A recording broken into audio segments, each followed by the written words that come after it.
परेशान है। जिनपिंग भी हैरान, क्योंकि भारत का अस्त्र दुश्मन के विमान को बिना देखे ही मार गिराने में सक्षम है। भारत के अस्त्र मिसाइल को डीआरडीओ ने बनाया है। यह मिसाइल 100 किलोमीटर से ज्यादा की दूरी तक दुश्मन के विमानों को मार गिरा सकती है। इस मिसाइल की तेजस MK-1A से लाइव फायरिंग टेस्ट की तैयारी हो रही है। हिंदुस्तान एरोनॉटिक्स लिमिटेड अगले महीने की शुरुआत में तेजस मार्क 1A से अस्त्र MK-1 मिसाइल की पहली लाइव फायरिंग टेस्ट की तैयारी कर रहा है। यह मिसाइल बॉर्डर पर बदलते एयर वॉर की प्लानिंग के लिहाज से बेहद अहम साबित हो सकती है, लेकिन इसकी दस्तक से भारत के दुश्मनों की नींद उड़ी है। और क्यों इसे आसमान का हम सिकंदर कह रहे हैं, आज इस मुद्दे पर एक्सपर्ट से बात करेंगे, लेकिन पहले यह रिपोर्ट देखिए।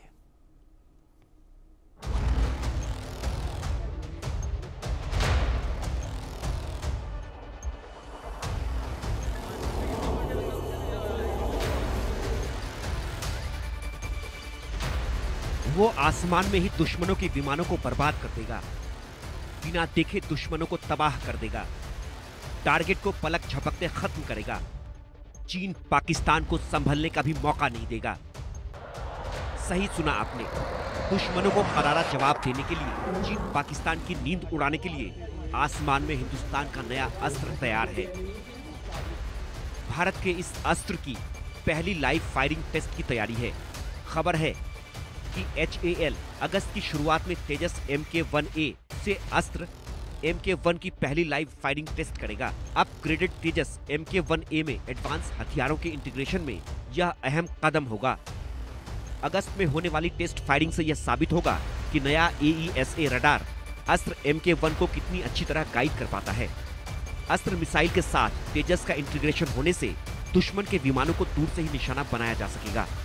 ये missile beyond visual range air to air missile है, यानी ये दुश्मन के विमान को बिना देखे ही मार गिराने में सक्षम है।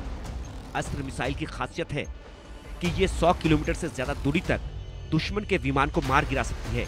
इसमें आधुनिक गाइडेंस और नेविगेशन तकनीक लगी है। ये मिसाइल दुश्मन के किसी भी विमान को आसानी से निशाना बना सकती है, अपने लक्ष्य को पूरी ताकत और सटीकता से भेज सकती है। अस्त्र मिसाइल के सफल परीक्षण से भारत उन चुनिंदा देशों में शामिल हो जाएगा जो लंबी दूरी की एयर टू एयर मिसाइलों का निर्माण कर सकते हैं। इससे पहले इस तकनीक पर अमेरिका, रूस और फ्रांस जैसे देशों का वर्चस्व था, लेकिन अब भारत ने आसमान में अपनी ताकत दिखाने की तैयारी कर ली है। इस मिसाइल में स्मोकलेस प्रोपल्शन टेक्नोलॉजी, जिससे दुश्मन को इसकी मौजूदगी का अंदाजा नहीं लगता, एडवांस्ड इनर्शियल नेविगेशन सिस्टम है जो तेज गति से उड़ते लक्ष्यों को भी सटीक निशाना बना सकता है। तेजस जैसे स्वदेशी लड़ाकू विमानों के साथ पूरी तरह से फिट बैठती है। अगस्त में इस मिसाइल की सटीकता और विश्वसनीयता को परखा जाएगा। हालांकि पहले अस्त्र मिसाइल को सुखोई 30 MKI जैसे विमानों पर तैनात किया जा चुका है, लेकिन अगस्त में होने वाले परीक्षण से इस प्रोजेक्ट में एक लंबी छलांग मिलेगी।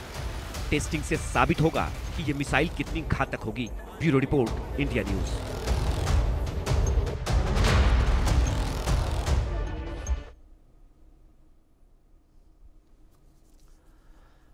अस्त्र परियोजना की शुरुआत साल 2000 में की गई थी और उसके बाद धीरे धीरे इसके विकास के इतने चरण सामने आए जिसमें इसे सुखोई पर तो इसको टेस्ट किया जा चुका है। लेकिन अब हम इसके बारे में बात क्यों कर रहे हैं? बात इसलिए कर रहे हैं कि अस्त्र मिसाइल अब तेजस मार्क 1A के साथ इंटीग्रेट होकर भारत की सीमाओं की रक्षा में एक अहम योगदान निभाएगी। मेरे साथ दो खास मेहमान इस वक्त जुड़े हुए हैं।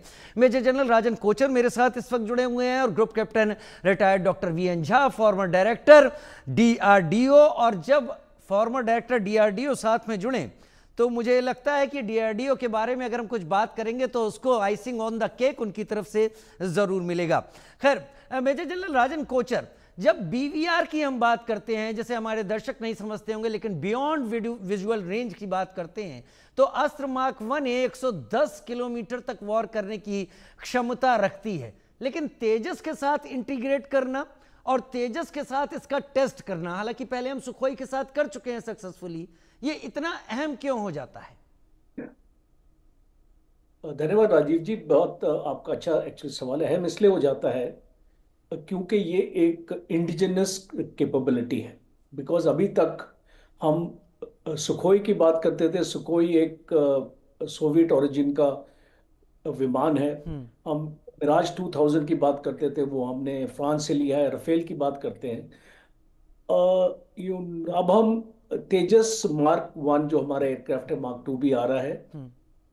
ये एक इंडिजिनियस एयरक्राफ्ट है, और ये जो मिसाइल है, ये भी आपकी इंडिजिनियस मिसाइल है। इसका मतलब आपको कहीं पे सोर्स कोड लेने की जरूरत नहीं है। हम्म। ये अभी आपने ये ऑपरेशन सिंदूर में देखा कि अगर हम एक ब्रह्मोस को हम राफेल में फिट करना चाहते थे, हम नहीं कर पाए क्योंकि हमारे पास सोर्स कोड नहीं था और हम उसको मांगते रह गए। अब वो बात की बात है कि वो सोर्स कोड हमारे पास आ जाएगा। पर ये बहुत इम्पोर्टेंट मुद्दा है जो देश को और आपके व्यूअर्स को जानना है कि एक इंडिजिनस कैपेबिलिटी को हासिल करने के लिए 15 से 20 साल लग जाते हैं। और ये जो आज हम ये मेहनत अपना देख रहे हैं, आप यूं 110 किलोमीटर की बात करते हैं, आने वाले वक्त में जो अस्त्रा का मार्क 2 और मार्क 3 है, ये 200 किलोमीटर तक इस मिसाइल को ले जाएगा और इसको एक हाइपरसोनिक कैटेगरी में लेके जाएगा। बिकॉज अभी जो आपकी मार्क 1 है वो हाइपरसोनिक नहीं है, 4.5 मैक के करीब स्पीड है। अभी अगर 5 मैक की स्पीड को अगर हमने पार करना है तो ये अपग्रेडेशन होती रहेंगी। तो ये बहुत इंपॉर्टेंट है कि मार्क 1 आपके सामने आ चुकी है। ऑलरेडी आपने बताया सुखोई में ये ऑलरेडी हम इसको इस्तेमाल कर रहे थे। जी। अब ये जो आपका तेजस है, इसमें 6 से 8 हार्ड पॉइंट्स होते हैं। हार्ड पॉइंट्स का एक्चुअली मतलब होता है कि जिसमें आप अपने आर्मामेंट्स अपना फिट कर सकते हैं।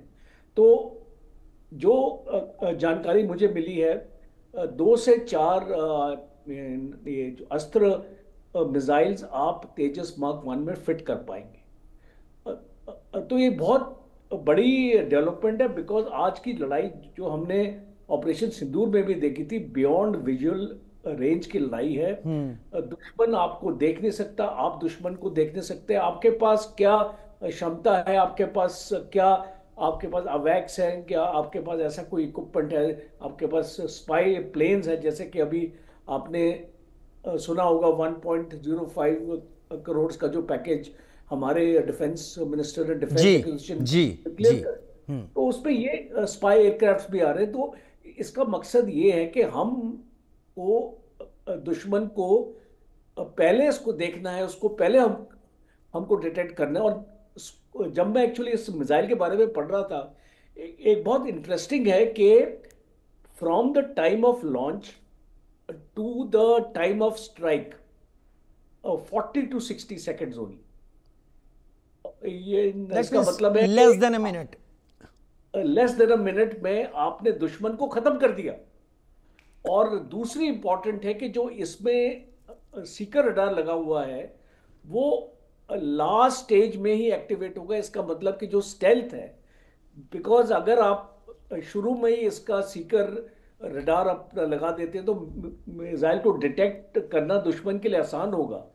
पर ये लास्ट मिनट में एक्टिवेट होता है। और इसका जो वॉरहेड है वो एक फ्रेगमेंटेशन वॉरहेड है। अब आपका 15 kg का, इसका मतलब कि वो एक शार्पनर इफेक्ट देता है डिफरेंट डायरेक्शंस में आपको टारगेट। तो इससे क्या होता है, हिट प्रोबेबिलिटी आपकी ऑलमोस्ट 95 to 99% आप मान के यानी चलिए। सर हम इंडिजीनियस ऐसे वेपन बनाकर, और खास तौर पर अगर अस्त्र की बात करें तो ये हमें एक ऐसी एज देने वाला है जहां हमें हाथ फैलाने की जरूरत नहीं पड़ेगी, लेकिन हम प्रिसीजन स्ट्राइक करेंगे।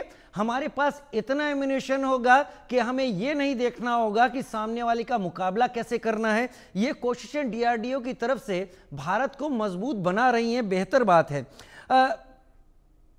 वीएन झा साहब, ग्रुप कैप्टन वीएन झा साहब, फॉर्मर ज्वाइंट डायरेक्टर डीआरडीओ ने इसे बनाया, और अगर मैं गलत नहीं हूं तो भारत डायनामिक्स लिमिटेड इसको एग्जीक्यूट कर रही है। डिजाइनिंग और प्लानिंग डीआरडीओ की सारी एग्जीक्यूट भारत डायनामिक्स लिमिटेड कर रही है। लेकिन इसके बारे में जो मैंने किसी से बात की तो उन्होंने एक शब्द का इस्तेमाल किया और मैंने उनसे इसका एक्सप्लेनेशन नहीं मांगा। मुझे लगा कि आप लोग बताएं तो ज़्यादा बेहतर होगा।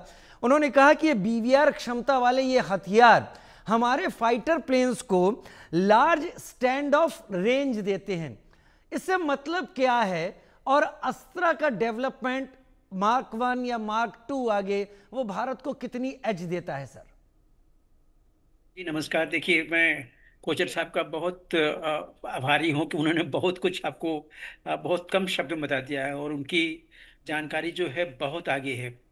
देखिए, ये जो बीवीआर मिसाइल्स हैं, एसेंशियली जब ट्रेडिशनली ये किसी क्लोज कॉम्बैट में, मतलब डॉग फाइट जिसको हम लोग कहते थे, उसमें हम लोग विमान को नष्ट करते थे। लेकिन उसके बाद जो मिसाइल्स की डेवलपमेंट शुरू हुए, तो उस डेवलपमेंट में ये जो बियॉन्ड विजुअल रेंज, जिसको आप देख नहीं सकते हैं, एयर टू एयर हमारी विजिबिलिटी जो होता है उस यूजली 8 से 10 किलोमीटर मैक्सिमम होती है, अगर बिल्कुल अच्छी विजिबिलिटी हो, जिसमें कि आप जो जो विमान है उसको अपने जो कॉम्बैट जोन है, उसमें किल जोन है, उसमें लाके फिर उसके बाद मिसाइल आप फायर कर सकते हैं। तो वो यस्टर ईयर्स की मिसाइल्स प्रणाली थी।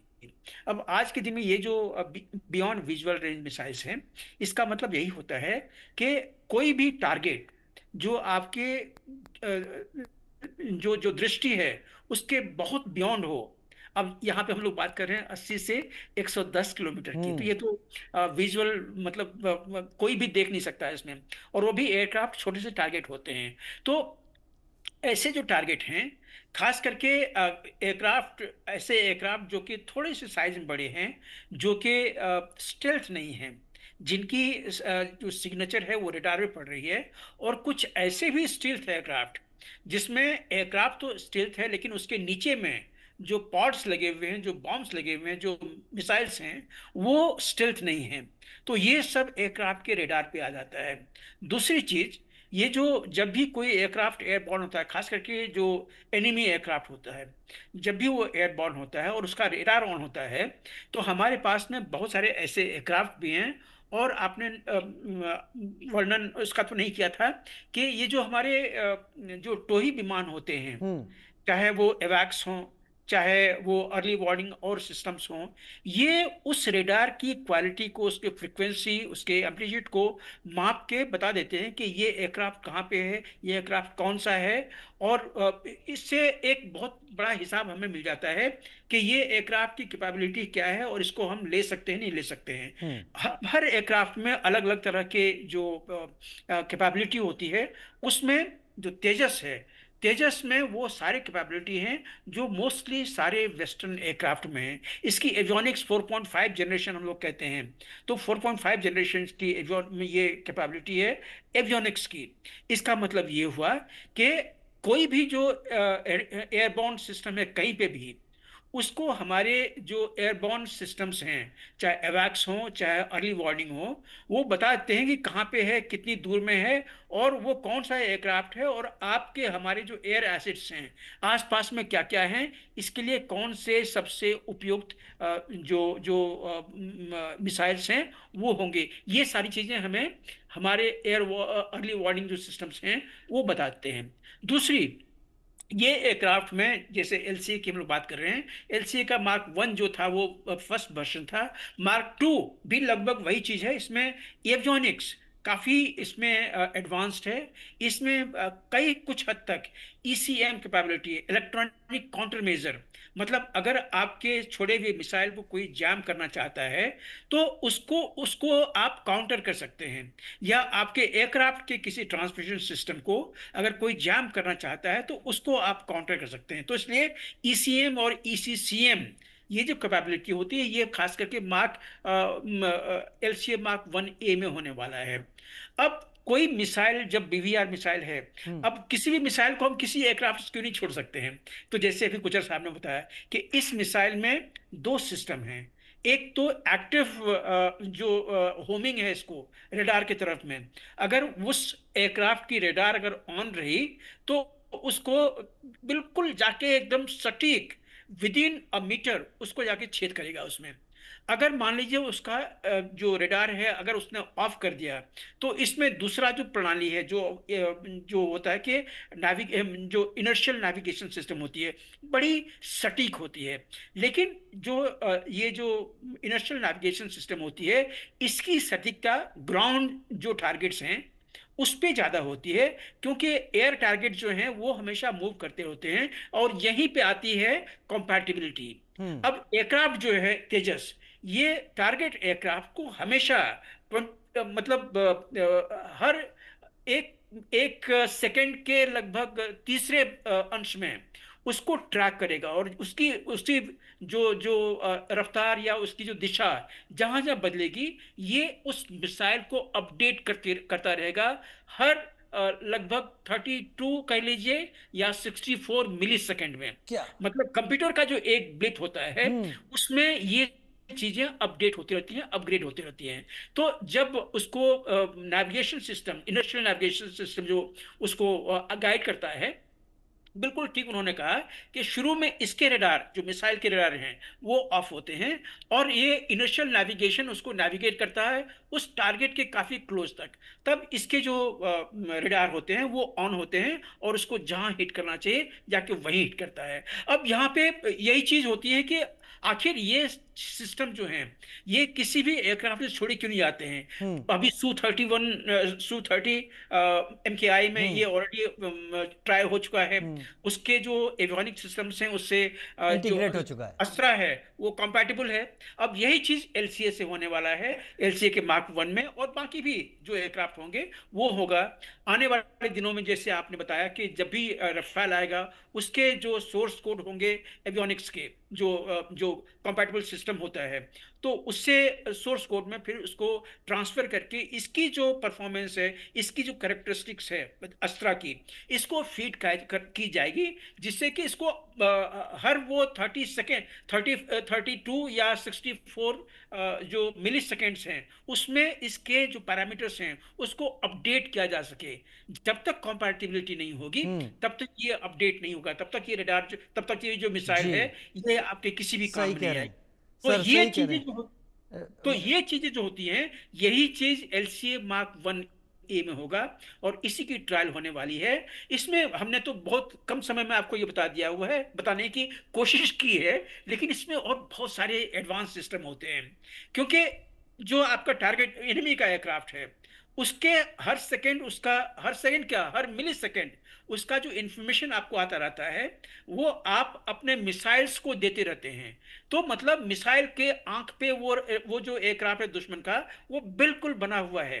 तो ये कैपेबिलिटी बहुत कम एयरक्राफ्ट में होते हैं, और इसीलिए कहते हैं कि BVR जो मिसाइल है वो एयरक्राफ्ट के साथ में उसकी कंपैटिबिलिटी बहुत एसेंशियल है, और तभी ये उतना इफेक्टिव हो सकता है। तो आने वाले दिनों में देखिए, हम लोग अपने फिंगर्स क्रॉस रखते हैं, और इसमें कोई मतलब दो राय नहीं है कि ये क्यों सक्सेसफुल नहीं होगा, चाहे अस्त्रा 1 हो, चाहे अस्त्रा 2 हो, जी। चाहे अस्त्रा 3 हो। एक लंबी रिसर्च है सर, एक लंबी स्टडी, एक लंबी मेहनत है। ये चीज़ें बात करने में जितना आसान है, मुझे यकीन है कि इसकी ड्राइंग, इसकी प्लानिंग, इसको एग्जीक्यूट करना, ये घंटों की मेहनत का काम होता है। यहाँ पर अस्त्र की बात हम कर रहे हैं, जिसके बारे में आप दोनों भी बता रहे हैं कि ये एक ऐसी मिसाइल होगी जो BVR है, यानी बियॉन्ड विजुअल रेंज। दर्शक इसको ऐसे समझें, जो दिखता नहीं है वहां भी जाके एक्यूरेसी के साथ मार करना। लेकिन राजन कोचर सर, अस्त्र को लेकर हम जितनी भी तारीफ कर रहे हैं, DRDO ने जो भी किया है, मैं अस्त्रा के बारे में तो आपसे जानूंगा, लेकिन थोड़ा संक्षेप में मुझे ये भी समझाएं। ये प्रोजेक्ट 2000 में शुरुआत हुई थी इसकी, 2017 तक इस प्रोजेक्ट के, इस अस्त्रा मिसाइल के जो टेस्ट थे वो किए जा चुके थे। अभी Su-30 MKI के साथ इसको इंटीग्रेट या इसको कंपैटिबल बनाया जा चुका है। हम इतना वक्त क्यों लगाते हैं फ्यूचर वेपन्स को लेकर? मैं मानता हूं कि DRDO प्लानिंग में है, एग्जीक्यूशन कोई और करता है।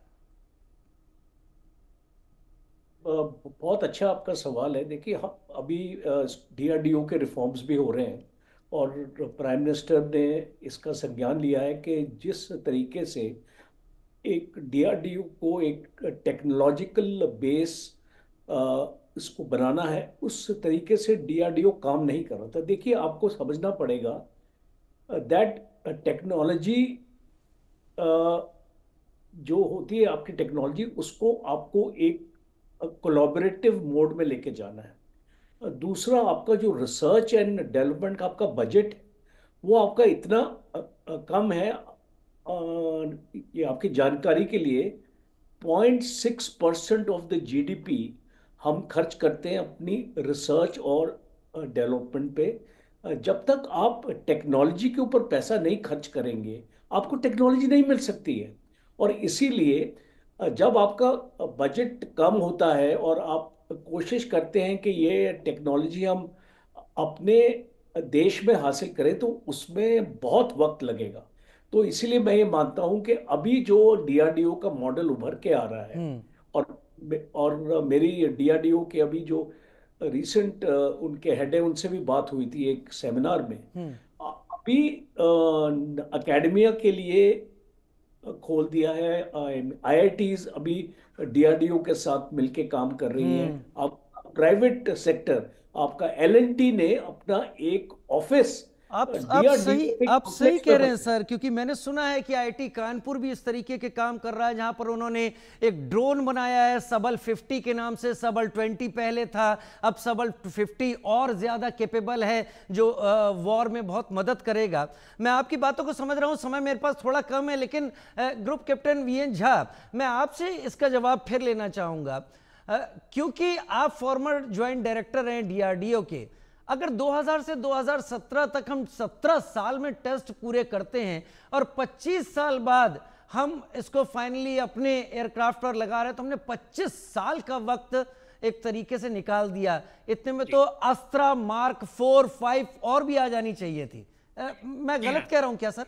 नहीं, बिल्कुल आप ठीक कह रहे हैं। देखिए, जो एलसीए है, एलसीए की जो फर्स्ट जो आईओसी मिली थी, वो हमें 2016 में मिली थी। तो 2016 में जब आईओसी मिला, इनिशियल ऑपरेशनल क्लियरेंस उसको होता है कॉन्फ़िगरेशन में, तो आईओसी जब मिली, उसके बाद फिर एफओसी फाइनल ऑपरेशनल कॉन्फ़िगरेशन में जब ये आया, तभी ये सब सिस्टम उसमें जा पाए। लेकिन मैं थोड़ा सा कोचर साहब से थोड़ा सा मैं इसमें भिन्नता आता हूँ, क्योंकि मैं काम कर चुका हूँ इसमें। जितने भी मिशन मोड प्रोजेक्ट हमारे पास में आते हैं, उसमें पैसे की बिल्कुल कमी नहीं होती। खास करके जब से ये सरकार आई है 2014 से, तो जो मिशन मोड प्रोजेक्ट्स में हैं, उसमें कहीं भी किसी भी तरह की जो हमारे जो टाइमलाइंस बने होते हैं ना, जो माइलस्टोन्स बने होते हैं, जब भी आपको जिसकी जरूरत होती है, ये इसके लिए जो इनिशियली जो एलोकेशंस होते हैं, ये उसके अंदर नहीं आते हैं। जितने मैं समझ गया। पूरे आदर के साथ आपको रोकूंगा क्योंकि समय नहीं है, लेकिन आप जो बात कह रहे हैं, मेजर जनरल राजन कोचर जो बात कह रहे हैं, वो 2000 से लेकर अब तक की बात कह रहे हैं, और आप 2014 से, यानी कहीं पर वाकई जो देरी है उसको एडमिट भी हम कर रहे हैं, लेकिन इस बात को स्वीकार कर रहे हैं कि समय के साथ बहुत कुछ बदला है। आप दोनों वरिष्ठ मेहमानों का मैं धन्यवाद करना चाहूंगा कि आप दोनों ने अस्त्रा पर ये नॉलेज सामने रखी। एक छोटा सा ब्रेक ले रहे हैं, जल्द हाजिर होते हैं।